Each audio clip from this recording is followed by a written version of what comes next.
Hello, everyone, and welcome to another edition of TEDXcellence, the first TEDXcellence of 2026 on the first Thursday of 2026. I'm your host, Scribelight. And this is the show where we ask, why can't we be friends? Why can't we be friends? Why can't we be friends? Why can't we be friends? And I come to you live from Crater Valley on the moon with Dogcat Fox, a Pepperjack, and all of you. Good evening, everyone. Welcome again to Thursday. Terrestrial Thursday. Hope everybody's doing well on this beautiful Thursday evening. The first Thursday of 2026. The first TEDXcellence of 2026. It's a new year. The new year has inspired me to pick this particular talk. Also, I think I fixed my camera. I turned off the auto zoom or autofocus. So hopefully everything is statically awesome now. Anyway, before I get into tonight's topic, who's joining me on this beautiful first Thursday of the new year? I gotta scroll all the way up. Holy cow.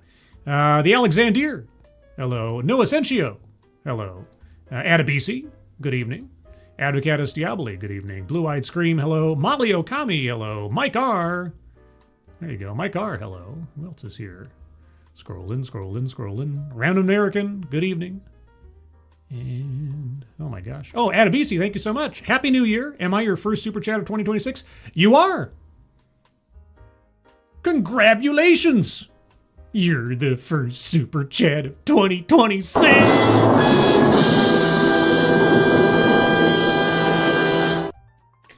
Thank you, Adabisi. Appreciate it very much. Hope you're having a good evening and hope you enjoy the show. Who else is here? Walter Tomaszewski, hello. Please don't put a contract hit out on me, Scribe. Your wish is my command. So, that was easy. I knew a midget big nose psychic Nostradamus. She'd committed a crime and fled the scene. She became a small medium at large.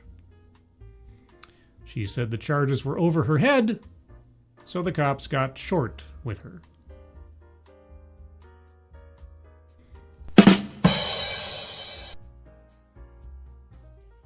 Thank you, Walter. Appreciate it. Ratchcord, 89-ish. Ratchcord? Sounds German. Hello, folks, folks, and minions of the zoo, and the 7 witches of farm weather friendships. Warm weather friendship. Farm weather. Little aphasia there. Okay, warm weather friendships. Well, hello. How's it going? Let's see, who else is here? Mr. E. Good evening. Happy New Year to you. Happy New Year. Keeverdam, hello, and thank you, Keeverdam. At the top of the chat box, guys, Keeverdam has provided the link to the GoFundMe for our friend Terracin, a.k.a. Evelyn. Her house burnt down, and she and her boyfriend need a little help in recovering from that, so please take a look at that if you have the opportunity. And if you can donate, please do so. But even if you can't, if you can share that out on social media, that would be appreciated. So thank you ahead of time for that, and thank you, Keeverdam, for providing the link. Old Guy Gamer, good evening. And Attack Alpaca, hello. Anybody else? Captain JPS, hello. Found is here. Robert Pincus, hello, and Happy New Year. And let's see. Otho May, good evening. Even Scribelight enjoy collard greens and ham with black-eyed peas. I haven't had collard greens and ham in a long time. A very long time. I would again. It's been a while. Green Death, Happy New Year. Mark Fields, hello. Positive vibes to you all. Positive vibes to you, Mark Fields. Hope you are well. Hope everything over on the Midnight's Edge team is doing well. The Best Remy, hello. Hope you're doing good. The Theater Winch Ginger, hello. And CJ Klein, good evening. Is that Calvin Klein? Was Calvin's middle initial J? I don't know. But I think that's everybody. If I missed you, if you're lurking, if you're in the future, good evening and Happy New Year. Okay, so tonight, I picked this talk, as always, specifically on the title. I don't know anything else about it, but the title of it, it spoke to me in a way for this particular moment in time, let's say. I'm not trying to be melodramatic, but it's a new year.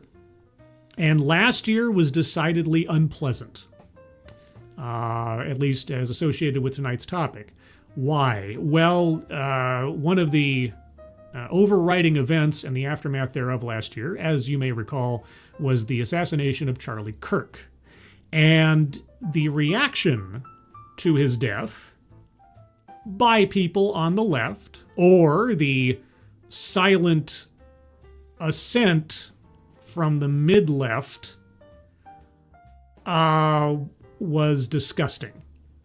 It reminded me of the worst days of the pandemic and the veritable death cults that had risen up on either side of the vaccine question.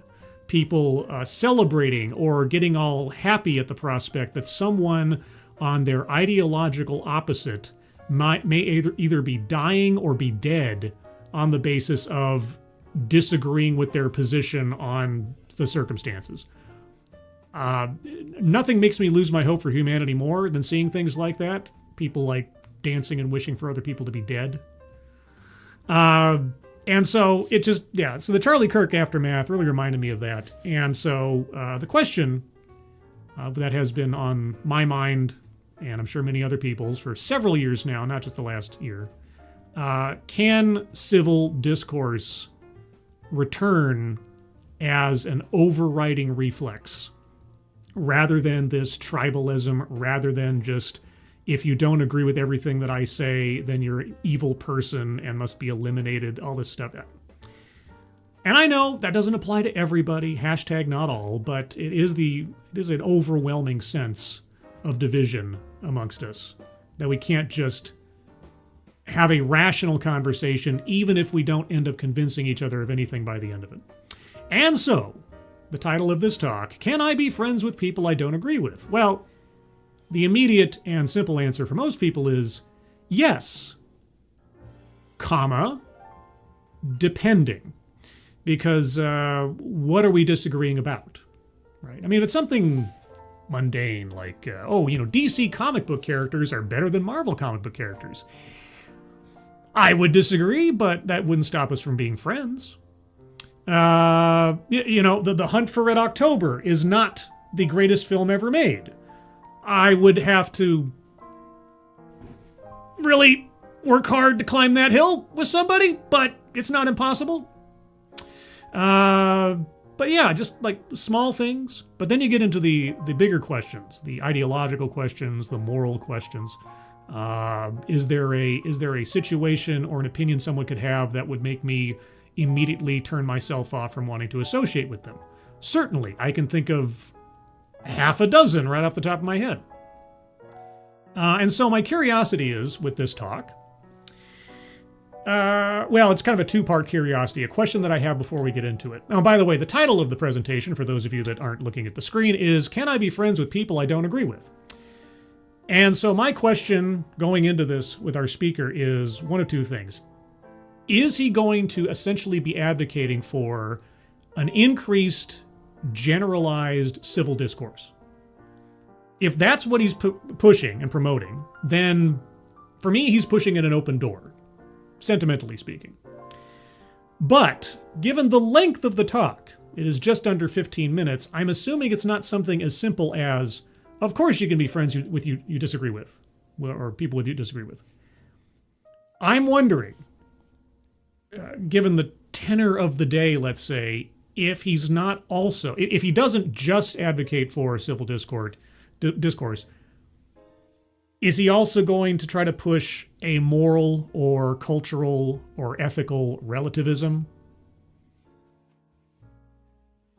Because if we get to that point, we might have some problems, depending on how he goes about it. So anyway, those are my curiosities. That's my purpose for picking this particular topic tonight in the beginning of the new year. Now, before I get too far into anything else, there's some more hellos here. Also, why can't I have that come up? StreamYard. There we go.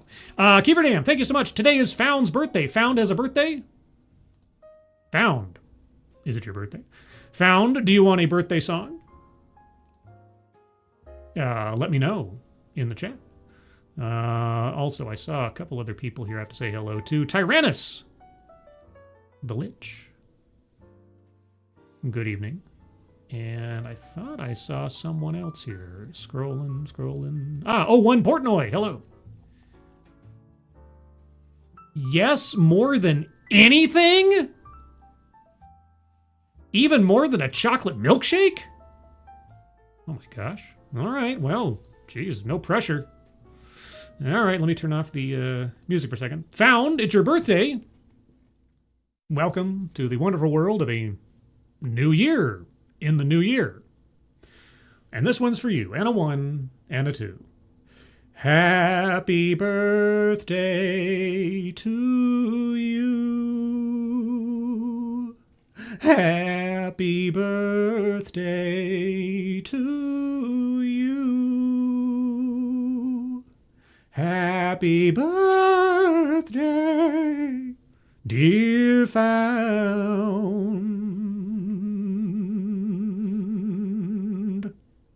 Happy birthday to you.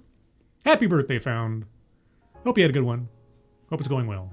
And all the best into the new year. All right, with all that as preamble, tonight's bingo card is bingo card C. C is in Calvin and Hobbes, because that was the winner of the poll on the X Machine. You can see the X Machine thing right there. There's my X, the scribe underscore light. The poll today was name the best pair of best friends, as I listed them on the poll. The options were Abbott and Costello, Beavis and Butthead, Calvin and Hobbes. Calvin and Hobbes won. So get your bingo card C's ready. Links are in the description. I think that's all the preamble. Let's get ready. Let's go. This one clocks in at, as I said, just under 15 minutes. Let's get on with it. Can we be friends with people I don't agree with? How many years can some people exist before they're allowed to be free? How many years can people exist before they're allowed to be free? What? Thank you, Mark Fields. My brother has been living in Japan for 30 years, and he is very anti-right and left, nearly anti-America and pro-BBC. It's hard to talk to him. Yes, family is one of the sort of more complicated elements to a question like that. I try to think of somebody who I know and am friends with, who I like firmly disagree with on some kind of ideological or moral issue.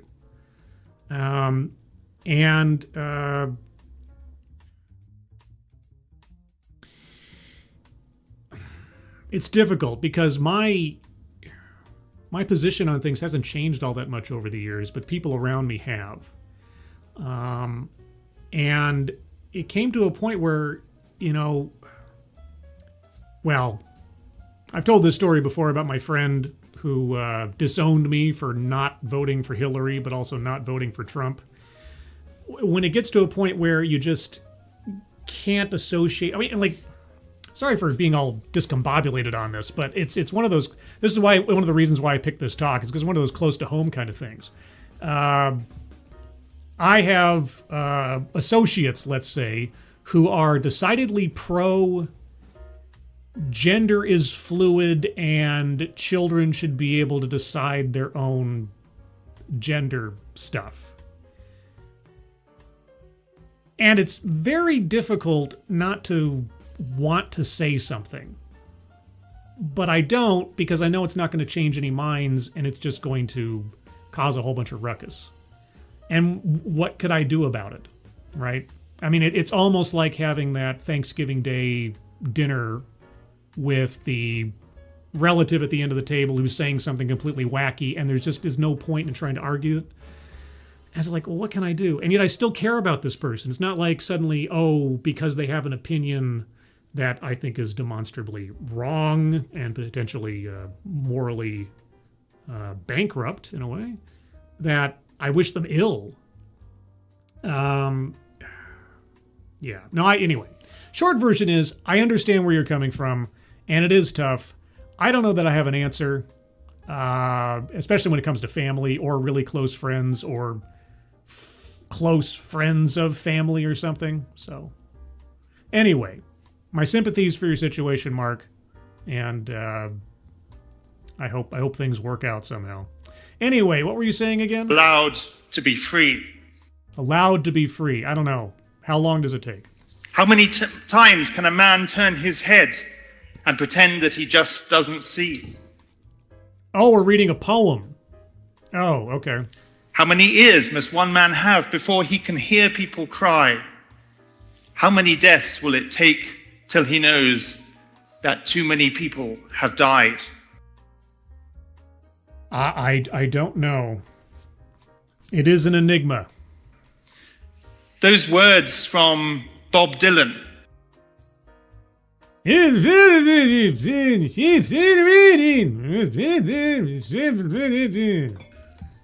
should stay in our minds as we look at the question of how do we as human beings coexist with each other. Coexist with each other. Well, by having it helps to have a shared value system to begin with. I want to talk about why two fundamental freedoms.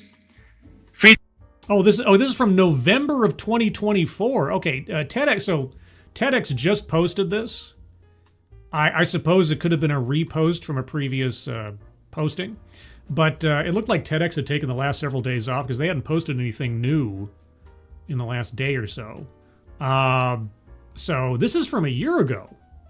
Wow. Okay, so this is from even before, or maybe. Well, I assume it has to be after the election or just before the U.S. election, and certainly before all of the tumult that was 2025.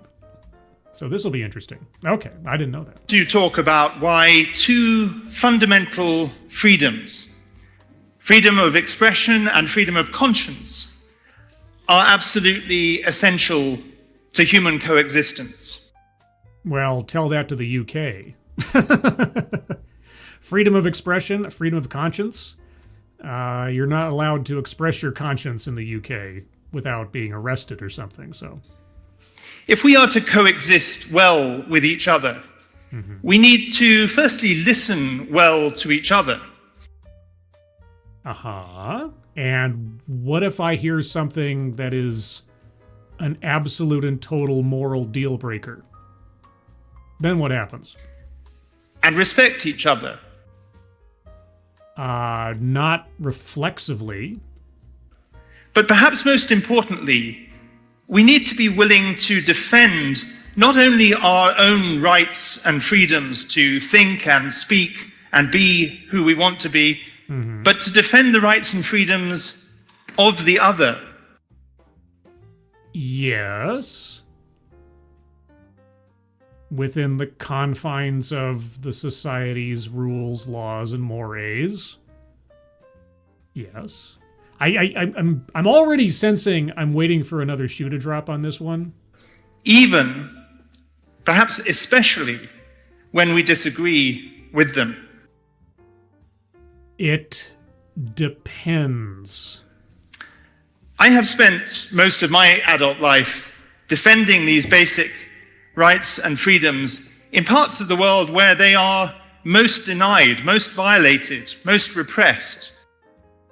Such as? Would you like to name a few things? Also, I don't think he's hit on anything yet, but let's go over to the bingo card and remind ourselves what we are listening for. This is bingo card C. Links are in the description. DEI philosophy, word salad, mind reading assumes motives. We'll see. A list, marginalized marginalization, patriarchy, contradicts own point or fails to make argument, feminism, attempt to coin new buzzword or buzz phrase, systemic or institutional, anecdote that probably never happened, white supremacy, childhood or family anecdote, leaves out vital context, weightless example or non sequitur, sales pitch for product or service, privilege, collectivizes own demographic, self-vilification or wretchedness, economic disparity, benevolent condescension, plays victim, and remember, that's a contentious one, playing victim, deceptive statistics, And lastly, microaggressions or unconscious bias. Thus far, as far as I can tell, I don't have anything to circle, but we'll keep our ears open. In places like China, Yes. in Hong Kong, Hong Kong is China. At least now it is, right? in Tibet, Sure. also in places like North Korea and Pakistan, Sure. in Indonesia, Uh-huh. and in Myanmar. Okay. I agree. These are all pretty terrible places for freedoms in general, freedom of expression certainly. I have, as a result of this work, been deported not once but twice Oh my gosh! Interesting. from Myanmar, Ah. denied entry into Hong Kong, Uh-huh. being chased by the police in northern China when I was visiting North Korean refugees, and missed a bomb by 5 minutes in Pakistan. Wow, you're an international man of misery or something here. Okay. All right. I try not to make a habit of it, but that is the nature of the work I do. What work do you do exactly? I have also received anonymous threatening letters at my home address in London. Okay, and just as a note, I'm not necessarily inclined to call this playing victim yet. I mean, if he's actually been, chased and targeted and everything else, that's not really making that up. From agents of the Chinese Communist Party. Okay. Some of my neighbors have also received such letters, like this one with the words "watch him" on it. And my mother has also received letters. Okay, I have no context for who you are or what you do. I've been threatened with a prison sentence in Hong Kong under the draconian security law Okay. in Hong Kong. And I've been described as a collaborator with Jimmy Lai, who is currently on trial in Hong Kong. Okay. These are attempts by repressive regimes to silence me, but Who are you? And I'm not. I'll unless I'm given information otherwise within the talk, I'll stipulate to all of this. But who are you? Why are you such a threat? they have not succeeded and they will not succeed. I hope they don't. Who are you? When my mother received one letter telling her to tell her son to shut up, thankfully my mother has a great sense of humor, and she called me and she said, "Ben, I gave up trying that many years ago." Family anecdote, if not a childhood one. So circling childhood or family anecdote on the board. Okay, so you are hated by China for your pro-freedom of expression views or whatever work that you do. Okay, I'll, in the absence of other information, stipulate it. Some of my friends have been assassinated. Many of my friends have been threatened, and many more have been imprisoned for their beliefs. Who are you, and what do you do? Who's your daddy, and what does he do? I want to tell you about 3 of them. Well, that's a list. Circling a list. It might be a pretty dour list, but it's a list all the same. Okay.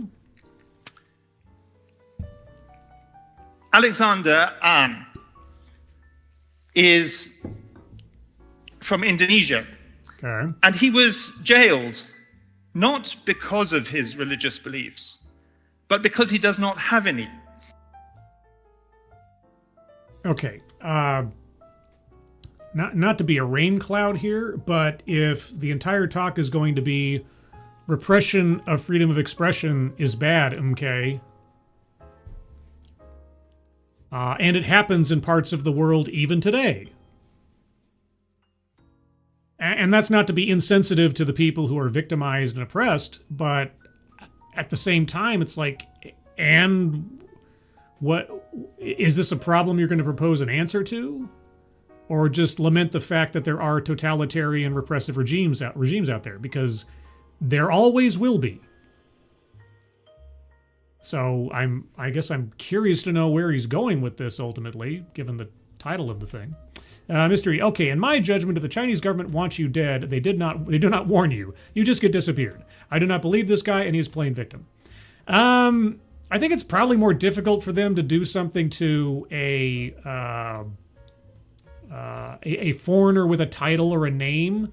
I'm guessing this guy is some kind of diplomat or some kind of well-known activist or something. I don't know who he is. So it's not completely outside the realm of possibility that he's been threatened in some way, shape, or form by the Chinese government or otherwise. But we'll see. We'll see. I will entertain arguments for squares to be circled later on. He is an atheist. Okay. And he wrote on Facebook that he does not believe in God. Mm-hmm. And just for writing that, yes, he was jailed. Okay. I happened to be in Indonesia when I learned about his case. Uh-huh. And I discovered it was possible to go to visit him in prison. Huh. Okay. Not only do I have to pause for the sake of YouTube, but also it's interesting that an oppressive regime would allow that to happen in the first place, but okay. It involved a 2-hour flight from the capital and then a 4-hour drive into the mountains to the remote prison where he was being held. Sounds like my image of Indonesia, which comes mainly from movies and things. The two people who helped me make that journey to the mountain prison were both Muslims, and I happen to be a Christian. Uh-huh. It almost sounds like the beginning of a joke, 2 Muslims, a Christian and an atheist. Okay. And when I met Alex in prison, I told him that I was from an organization that I was working for at that time called Christian Solidarity Worldwide. And of course, he was bewildered as to why you would show up for him. And he looked a bit surprised. He said, "Don't you know I'm an atheist?" I said, "Of course I do." I said, "You and I have different beliefs, but nobody should be imprisoned for their beliefs. And I've come to see if there's anything I can do to help you." For their beliefs? I suppose not, unless your beliefs have to do with, murdering people or something. I don't know. The conversation then took an interesting new turn because I asked Alex whether he had read any of the works of Christopher Hitchens. Ooh, Christopher Hitchens, like God is Not Great, or the Missionary Position, or Hitch 22. Wow. Well-known atheist writer. Yes. I don't agree with Hitchens on many things, but if you're a practicing Christian, there's a whole slew of things you don't agree with Hitchens on. I admire his intellect and his writings. Sure. And Alex told me he had not read any Hitchens, Oh. but that he had read the Bible.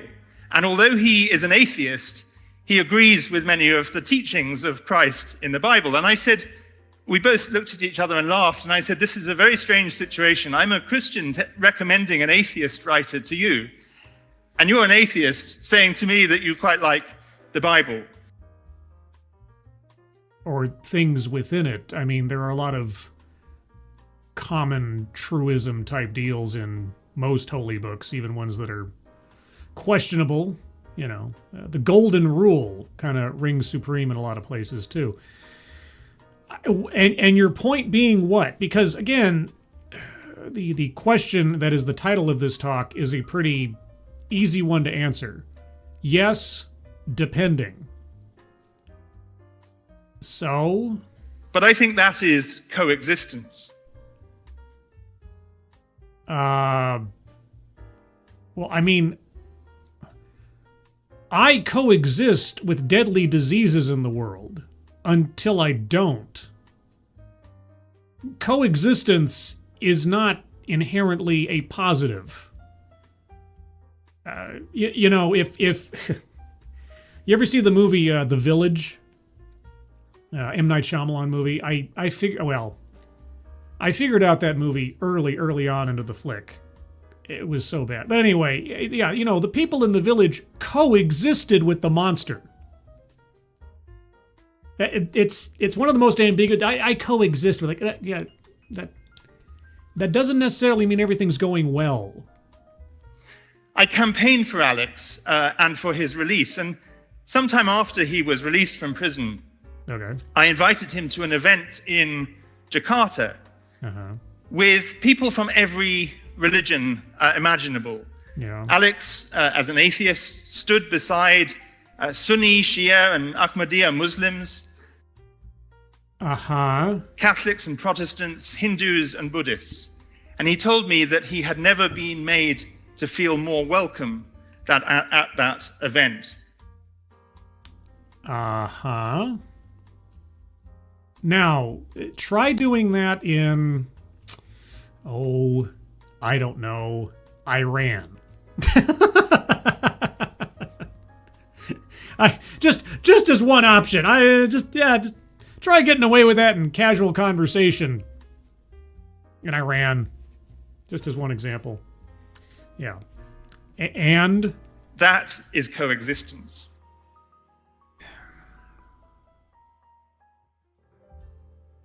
You might also say that is defying the tenets of your proclaimed religion, depending on the circumstances. Or calling yourself a moderate or something. If you're aiming for coexistence, that's aiming awfully low. Let me tell you now about my friend Jimmy Lai. By all means. Jimmy Lai is 76 years old, soon to be 77. Okay. And he's already spent the last 4 years in prison in Hong Kong. Yes, as we've established, China is not a nice place to be if you have a differing of opinion. What was his declared crime? Jimmy came to Hong Kong when he was 12 years old to escape the famine of Mao Zedong's Great Leap Forward in China. Okay. He came as a stowaway on a boat, and then he worked as a child laborer in garment factories in Hong Kong. But then he worked his way up and built his own businesses and became an extremely successful entrepreneur and a billionaire. Okay, what kind of businesses made him a billionaire? He then realized, though, that there is more to life than making money. Okay. And he became a champion of freedom in Hong Kong. Yep, that's a dangerous prospect. He founded the pro-democracy newspaper, the Apple Daily, which I had the privilege of writing for in the last year of its existence. Wait, the Apple Daily, wasn't that the... Wait a second.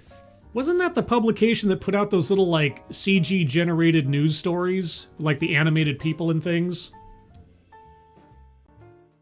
Am I misremembering? Do you remember those little, like, short animated cartoon deals that told about, like, real stories or things? Wasn't that Apple Daily? I feel like it was. Before the authorities in Hong Kong forced it to shut down. Uh-huh. And the amazing thing about Jimmy is that he could at any point have left Hong Kong. He's actually a British citizen. He has properties in London, New York, Taiwan. He could have gone anywhere in the world. But he chose to stay. Okay. But he chose to stay with his people and try to fight for freedom of expression and freedom itself. Well then, I got a lot of respect for that guy because of all the claims made by many individuals that have been fleeing likewise terrible countries. They've just abandoned their homeland and without the guts to actually fight for something better. So, good on him. That's a tough call to make. Knowing that it was highly likely he would be arrested. Sure. Jimmy may well spend the rest of his years in jail if something does not change. Nothing's going to change. Not in my lifetime. I would be amazed if there was such a sea change in China that suddenly that guy's circumstances would change drastically. I don't see it happening. But his trial and the charges that he faces are absurd. I have no doubt. I don't doubt this guy's stories or his sincerity, but what are we doing here? People that have disagreements on some things can still get along and be friendly. Yeah, and there are regimes in this world that are terrible and treat people terribly. Yeah. Farcical. Yeah. As the head of his international legal team has put it, Jimmy Lai is in effect charged with the crime of conspiracy to commit journalism. Conspiracy to talk about politics with politicians, because one of the pieces of evidence used in the trial is that he met various foreign politicians. Okay, again, not to sound too sardonic here, but I watched live Tank Man and the Tiananmen Square protests, and that was a long time ago. China's been China since I was a child, and my own, awareness of the first blush of international politics in my life. If I could wave a magic wand, sure, make China not terrible. But call me fatalist, it ain't gonna happen. And kudos to this guy for having the guts and the glory to, effectively put his money where his mouth is. But what do you expect to happen? An atheist hangs out at a society event with people from other religions. And not to put too fine a point on it, what does that have to do with the price of tea in China? And conspiracy to raise human rights concerns with human rights organizations. Mm-hmm. Jimmy Lai is a symbol of freedom of expression. I concur. And lastly, my friend Shahbaz Bhatti. Okay. Shahbaz Bhatti was a grassroots human rights activist in Pakistan working for religious freedom for all. You used the past tense, was. Is this person no longer alive? He then became the Minister for Minorities Affairs. Mm-hmm. But tragically, in 2011, in broad daylight, he was assassinated because of his efforts to try to reform Pakistan's blasphemy laws. Again, very tragic, but also unsurprising given the country and the culture they're in. I worked with Shahbaz for many years very closely. We spoke to each other by phone several times a week. We traveled together in Pakistan. I was with Shahbaz when I missed that bomb in Islamabad. Okay. Shortly before his assassination, Shahbaz said these words: "I live for religious freedom, and I'm ready to die for this cause." Sorry, I don't mean to pause for any other reason than YouTube, but my previous questions remain. Basically, this just goes to show that there are some cultures that are simply incompatible with, the best of Western civilization, and have been and will be going forward. So I'm glad, and I have a lot of respect for people. I mean, there's a lot of protests going on in Iran right now that, again, cynically, I have a feeling aren't going to do much of anything. And a lot of people are going to get hurt for very good causes. But they'll be defeated. Because Iran is Iran. And China is China. And Pakistan is Pakistan. Many attempts have been made to drag them into a more civil world. And here we are. Anyway. We have a commitment to bring a change in the lives of people. Mm-hmm. We will bring a change in the life of those who are living in darkness, and a smile on the faces of those living under severe harassment. It's not that I don't hope that they're successful. I just don't have any reason to think that they will be, ultimately. Or if they are, it's going to be a long, long time from now. This is the key objective of my life, to live for those who are voiceless, who are suffering. We need to change the plight of those living in the darkness of persecution and bring justice to those who are denied justice.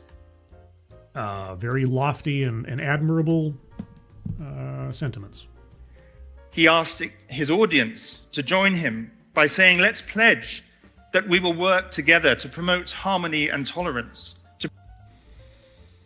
Tolerance. I don't know, the idea of being tolerated. I never really understood how that's supposed to be a plus. It's like, I'll tolerate you. Like, bridge the gaps among different faiths to strengthen this world with the message of peace. Coexistence is not simply about tolerance. You sure made it sound like it. It's not a grudging acknowledgement of difference. Okay. It is much more in the titles of one of the thinkers who has inspired me most, the former chief rabbi of the United Kingdom, Jonathan Sacks. Jonathan Sacks. Oh, I was thinking of Oliver Sacks for a second. I know, two different people. The titles of 3 of his books, I think these express what coexistence really is. The dignity of difference, the home we build together, and to heal a fractured world.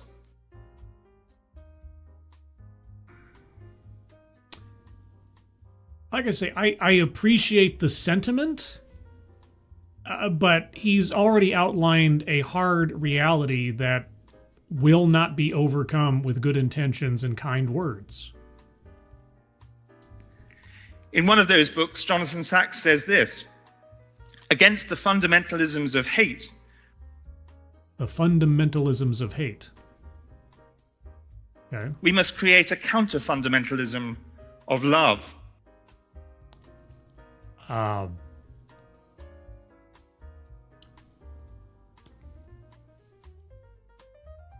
Yeah, like I say, call me cynical, but this is some hippie BS right here.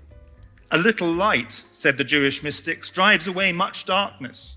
And when light is joined to light, mine to yours and yours to others, the dance of flames, each so small, yet together so intricately beautiful, begins to show that hope is not an illusion.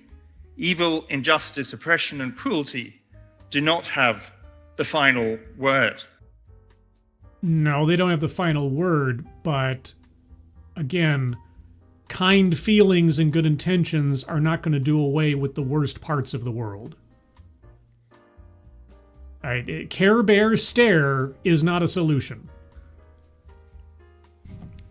I have been focused on the front lines of the fight for freedom for almost all my adult life. I'll take your word for it.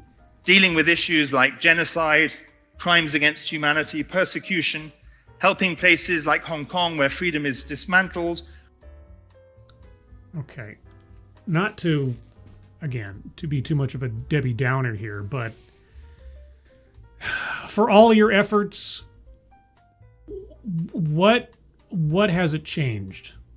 And I'll like I say, I'll stipulate that maybe in the instances of individual lives that this guy has improved a lot of things. But China's still China, and Pakistan's still Pakistan, and Iran is still Iran, and Myanmar is still Myanmar, and on and on and on.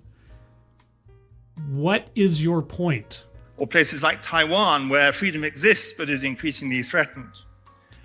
Yeah, as we just saw the other day with some military exercises off the shores of Taiwan. Thanks, China. But what do these questions mean for us in Europe? I don't know. Tell us about Europe now. I would say that we did not fight 2 world wars on this continent 80 years and more ago against fascism and dictatorship to allow our freedoms now to be undermined. I agree. The UK in particular, and other places in the European Union elsewise, are really turning into what purportedly they would say they're against. Wouldn't you say? Freedom comes at a price, and freedom is not free and must be cherished. So today, as we look at our continent where we are free... Are you, though? Are you as free now as you were in, say, I don't know, the 1980s, 1990s? Are you? Yeah. We need to think about how we tackle anti-Semitism that is on the rise and anti-Muslim hatred. Yes, Islamophobia, everybody. Maybe it's not anti-Muslim hatred so much as it's there are cultural standards that are and always will be inherently incompatible with Western civilization.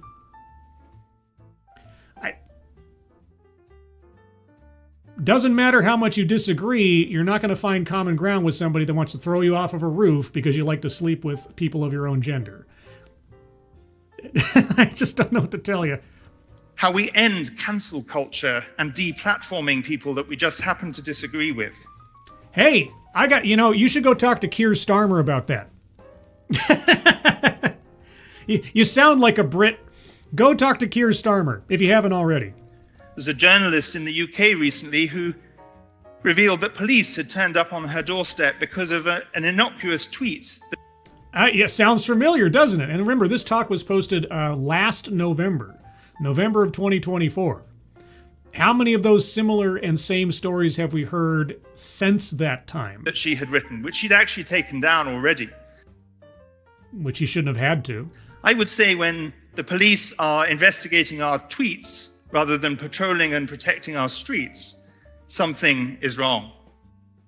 You don't say. Well, I agree with you.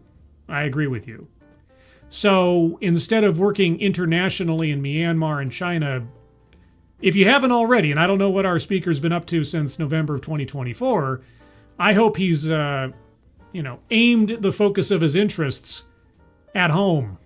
So we should celebrate the dignity of difference. We should cherish our freedom. Only if those differences are fundamentally compatible with our society, laws, and culture. Again, can you be friends with someone you disagree with? Yes, depending. But change starts within ourselves. So I'd ask you to think about how you respond to a friend, a relative, an acquaintance with whom you disagree. Again, I've tried to describe this earlier. I'm going to assume we're talking about something important, something at the core of me and not some mundane kind of thing. There's plenty of people in my family and socially, let's say, that I disagree with on what for some people would probably be important things. Like, I have friends who are sworn Democrats. I have friends who are sworn Republicans. I have friends who have conservative views. I have friends who have more liberal views. I don't judge them wholly on their party affiliation or on any singular issue, unless that singular issue is something that is just fundamentally antithetical to my sense of right or wrong, And thankfully, there are very few people in my life that hold those views. That's not to say I'm not going to run into more people as time goes on. But how do you handle it? Well, it's just, at the end of the day, I guess it's a very pragmatic decision for me. Is the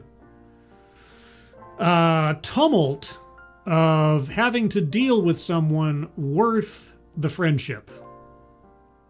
Because at a certain point, there is such a thing as diminishing returns in relationships. And they eventually fade away, just like with so many other things. Nothing lasts forever. I don't seek conflict, and if I can politely avoid it, great.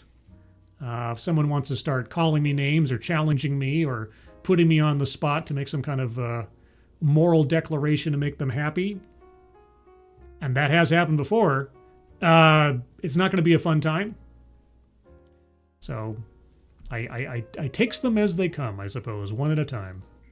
And I would suggest that there are 4 things each one of us can do. Oh, a list! Oh my god. This is a very sparse bingo card today. Yeah, I'm gonna circle marginalization because he's talking about people that are effectively being thus treated by their governments and so on. And also systemic or institutional insofar as the oppression of free speech and expression. So circle that one. I'll wait to cover some other ones here. Okay, 4 things. Firstly, listen. I thankfully have that ability. Then reflect. I generally do that too. By hitting the pause button and talking about what you just said. Then question. I do that. Well, you're covering all the bases of a TEDx talk. And then certainly debate and discuss and challenge and do so passionately. That's the point of democracy. The bingo card! Dude, you just described the entire format of this show. Guys, we won. But do so with civility. Yes, I'm civil. Mostly. And with respect for the other.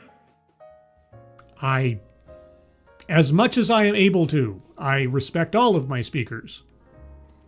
We should use every faculty, every skill, every endeavor we have to reach out across cultural, religious, political, or ideological divides.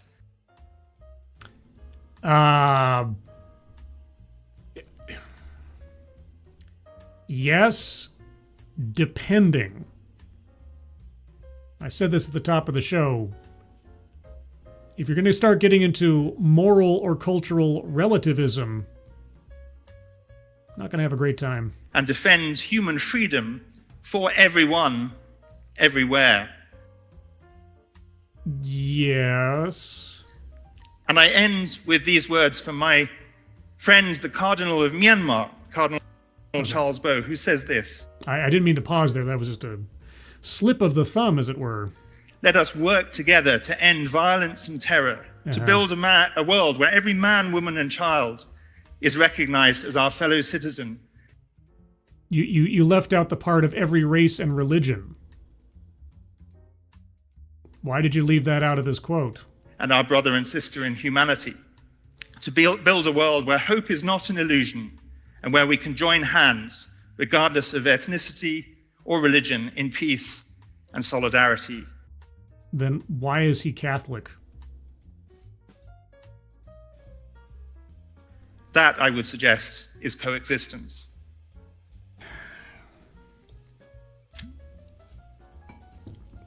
Thank you.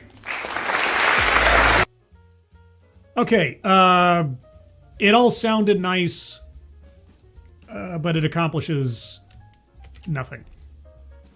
I'll say that, except in the most high-level senses, he didn't touch upon or encourage cultural or moral relativism, as I had maybe feared.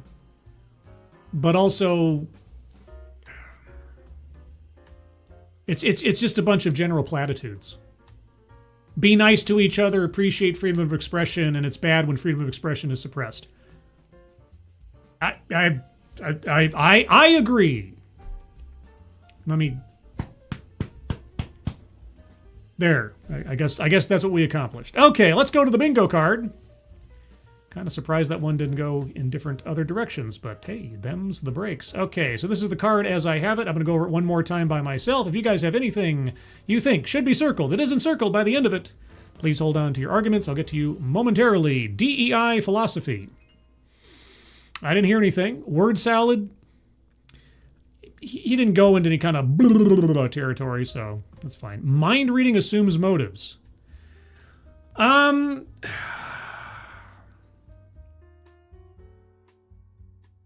don't want to call his nascent hope that cultures could change as mind reading or assuming motives.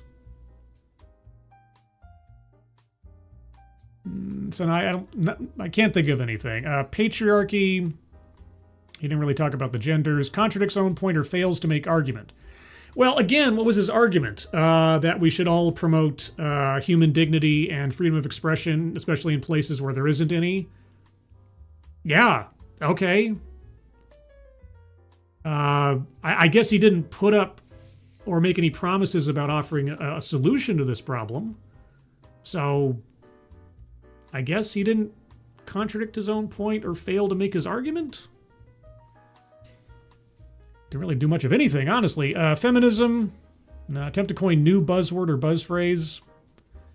I didn't hear anything. Coexistence was like his big claim. Anecdote that probably never happened. I don't have any reason to believe that anything he told us was abjectly false or crafted to perfection for the sake of his argument, so no. White supremacy, didn't talk about race so much. Leaves out vital context. Vital context. Again, it was such a overall shrug of a presentation. And again, not to take anything away from his hopes and aspirations or whatever work he's done internationally, but what was he hoping to have happen? Like somebody to say, no, I disagree. We shouldn't be able to express ourselves. And then, I don't know. Weightless example or non sequitur.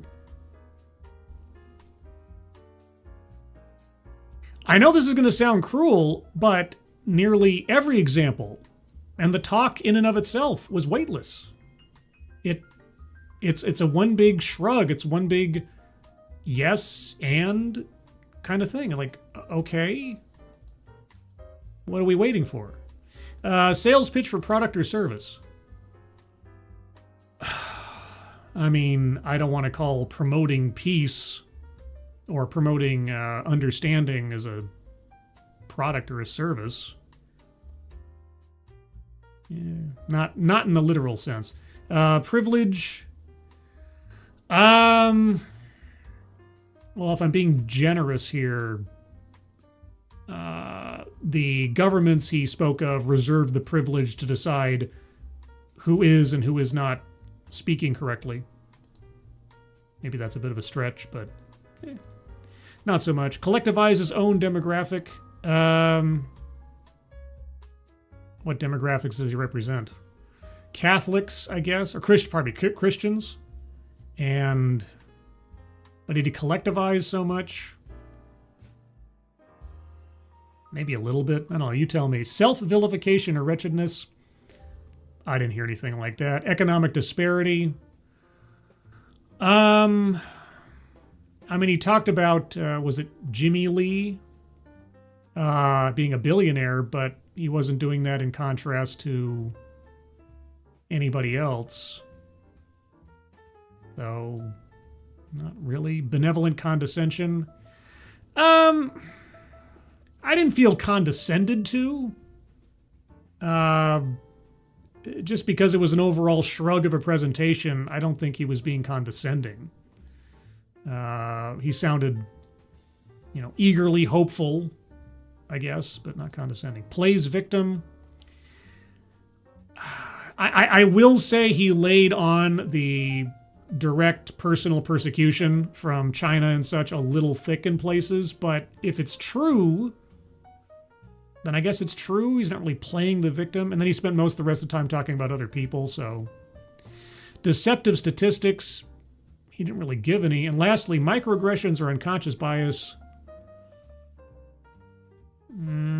Well, I mean, the complaint of find a way to get along with people even if you disagree is about overcoming your biases and so on. So, again, a little bit of a stretch, but I don't think it's that bad. So anyway, updated card. That's the card as I have it right now. If you have arguments for squares to be circled, put them in the chat. If I missed your argument, please just repost it, and I'll try to get to as many as I am able to. I have to guess, do you believe Scribelight? I always argue he failed to make an actual argument. He listed off a litany of friends he has who were mistreated, then gave us platitudes.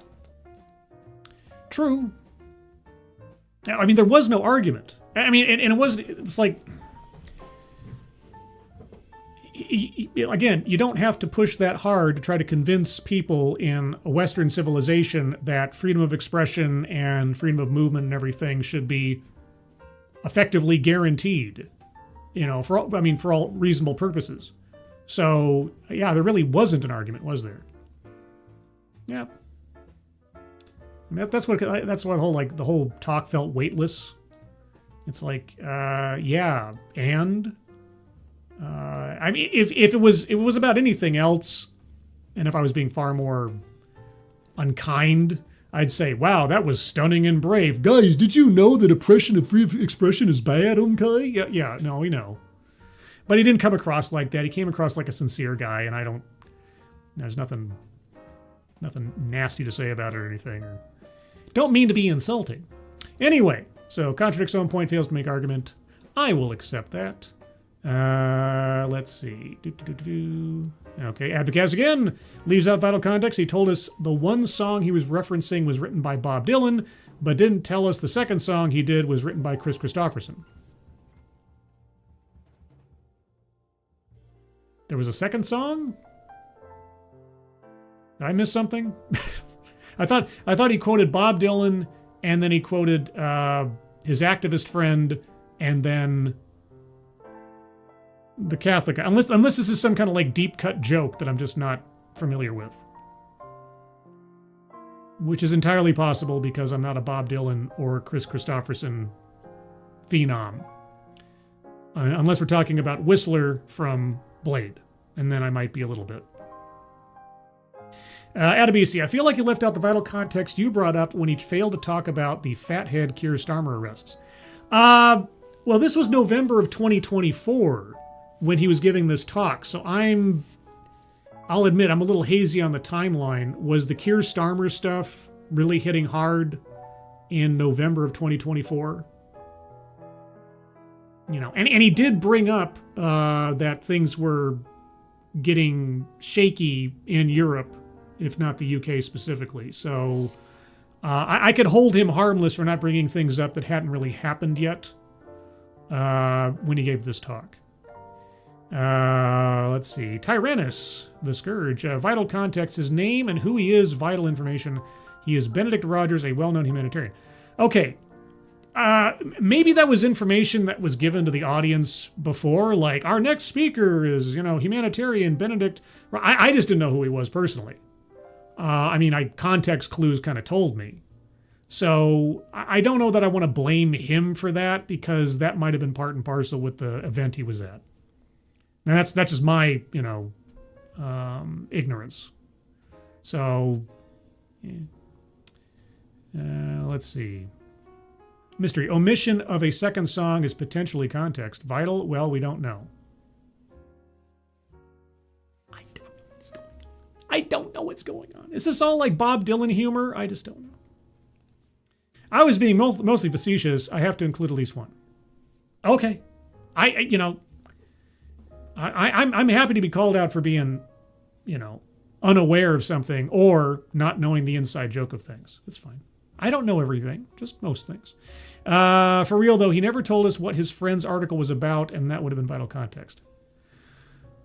Oh, what journalism he'd done to... I don't know that I really... if the guy's in jail because China threw him in there for having a different opinion, does it really matter what the article was about? Criticizing the government for 5 seconds is probably enough to throw you in the who's gal. So... he quoted me and Bobby McGee. Sure. I was just waiting for him to say peace in our time.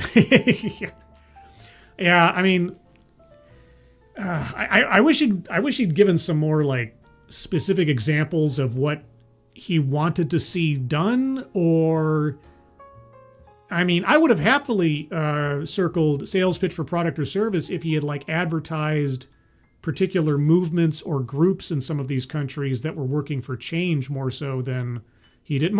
He did talk about his one organization. He didn't really lean on it so much that I'd call it a sales pitch, just part of the story. But yeah, can't we just coexist?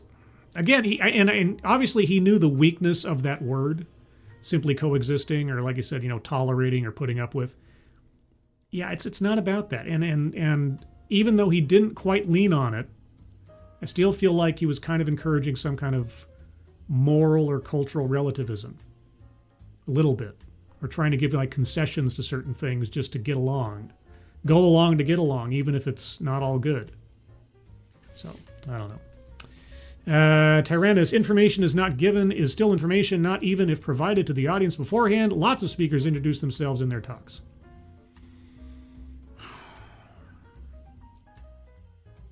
Well, I mean, he told us what organization he was with when he visited the atheist. He described to us that he was working in a humanitarian capacity in different countries. He didn't give us a job title, so, but I mean, it was pretty obvious, like I said, from context clues. So I got the gist. So I don't necessarily want to strike him for that, because over the course of the talk, it became pretty obvious what he was doing or what he was involved in. And he had photographs showing him at a very young age doing these things, so he was a career humanitarian or a diplomat of some kind. So I don't know that I feel like leaves out vital context. He gave us plenty of context. He didn't have to give us a biography. Leaves out personal biography, you might have me there, but I think there was plenty of information to tell us what was going on. Let's see. I meant the friend in England who was investigated for the article. Oh, for the tweet? Yeah, no, he didn't describe the tweet. I don't know that that's... See, I think that one has the advantage of time since this talk was given, that I can believe that anything that was tweeted that was just this side of critical of the government or of certain populations in Britain was enough to get her arrested or something. So I don't know if it's a leave out vital context. I think the rest of the chat is onto something. Him not at least explaining who he was and why he was persona non grata to the Chinese government is leaving out vital context.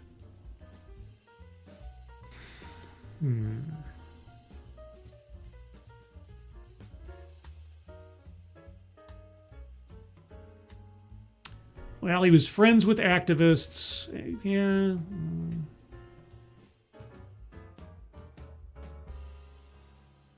And deported from Myanmar twice.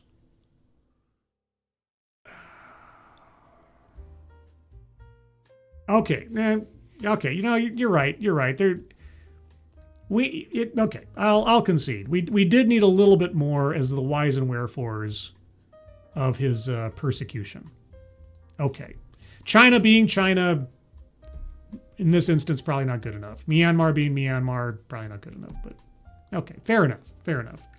Yeah, he could have at least described, if not what he was doing, what their justification for kicking him out was, and then comparing and contrasting with the truth of it from his perspective. Okay, fair enough. Fair enough. The chat has come together like Voltron for that square. Hey, it's not the first time. And I'm always, and I've said this before, I'm always impressed when people really fight for squares that aren't going to lead to a bingo or anything, but just for the sake of getting that one extra piece of territory on the card, because you believe in it. That actually makes me what's better, less suspicious of your motives. If there's no sort of prize to be gained except for just getting that one square circled. So yeah, came together like Voltron. There's a reference. Or how about like Devastator? Constructicons, Constructicons. Scribe, like, considering he was calling on basically the West to do something, wasn't he collectivizing that demographic?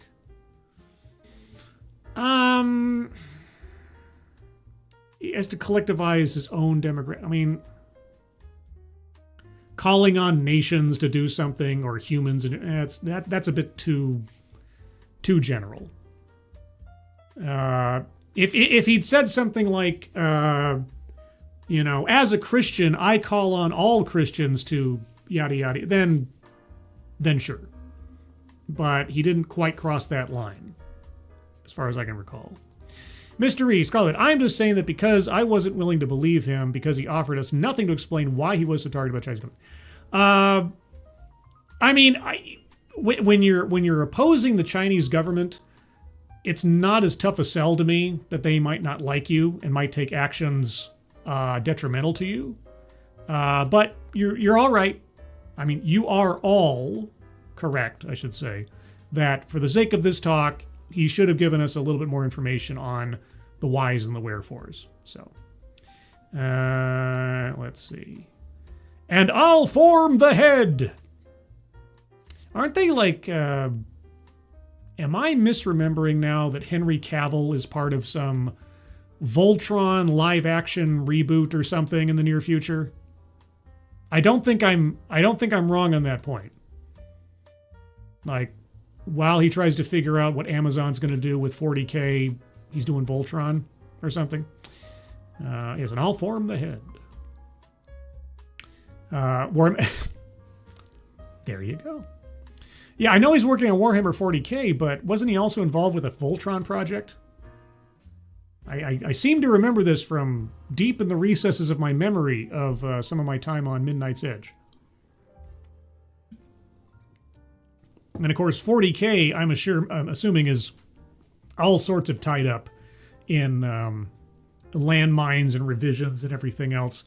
Because if you've seen some of the controversies taking place with the 40K lore over the last year or two, and that Amazon, they of the making a ballless James Bond, has got their hands on Warhammer 40K, what kind of changes they'd want to make to the lore.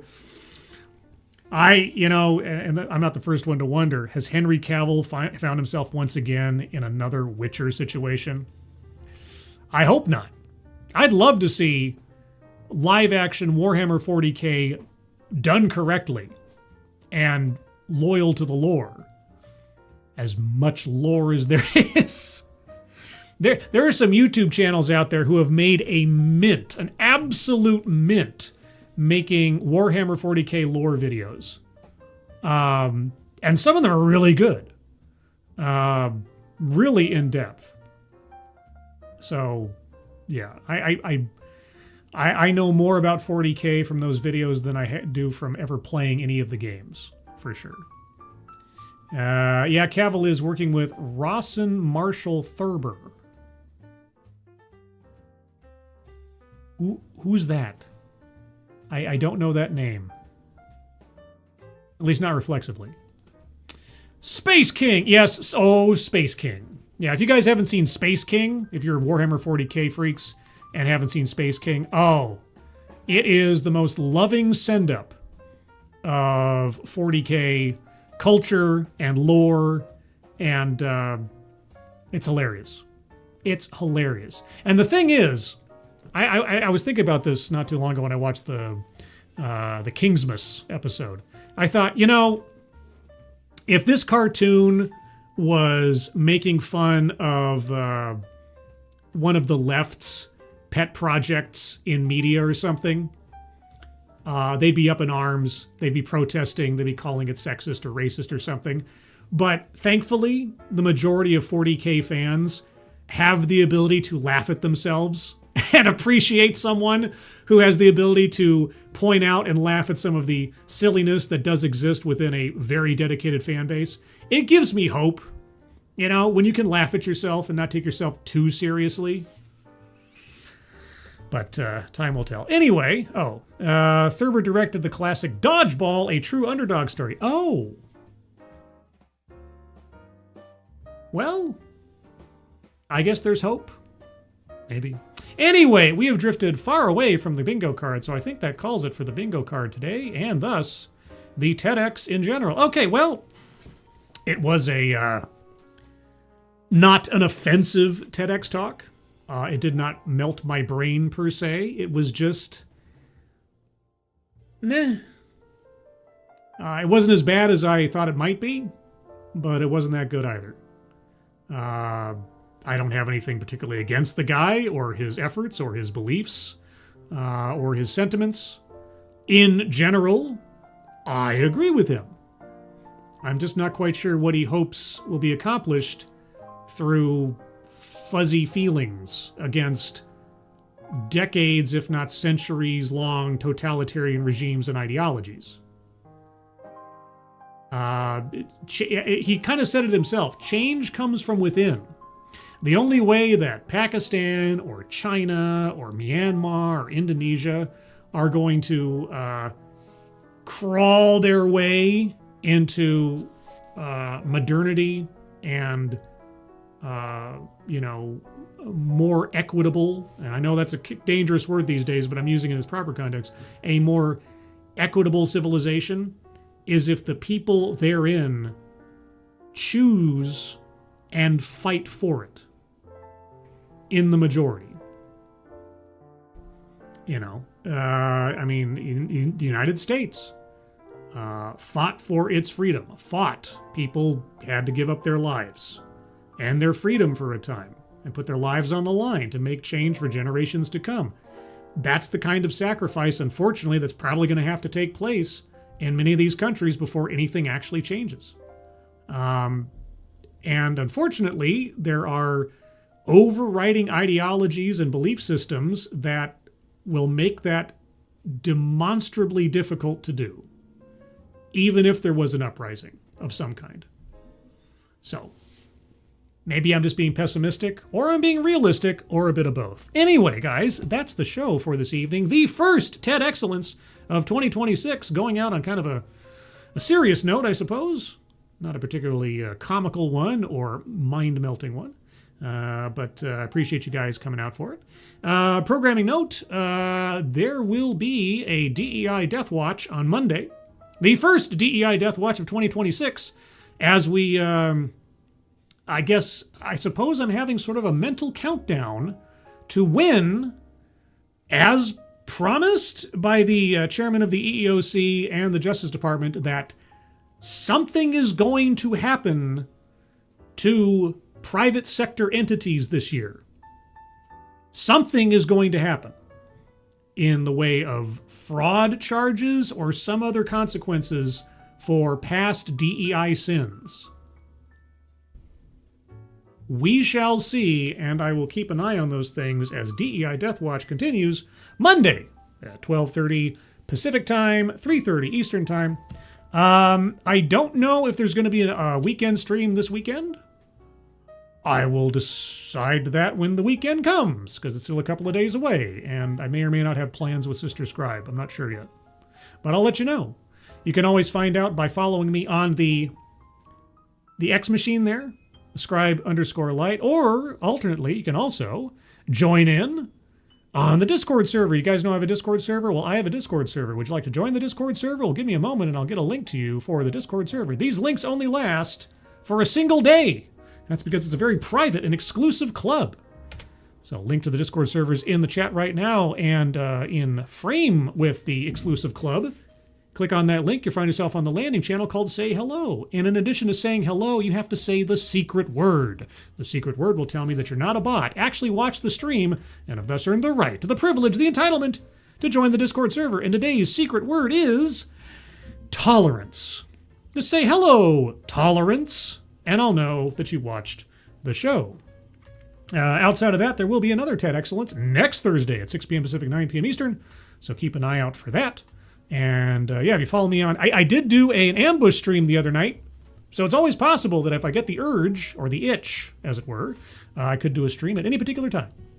Who knows? I'll surprise you. But everyone, thank you so much for joining me. Moderators, thank you for keeping an eye on things, even though everyone here is so well behaved. You have very, very little to do. Everybody who donated either to myself or to the donation link at the top of the chat box, thank you guys so much for your generosity. Very much appreciated.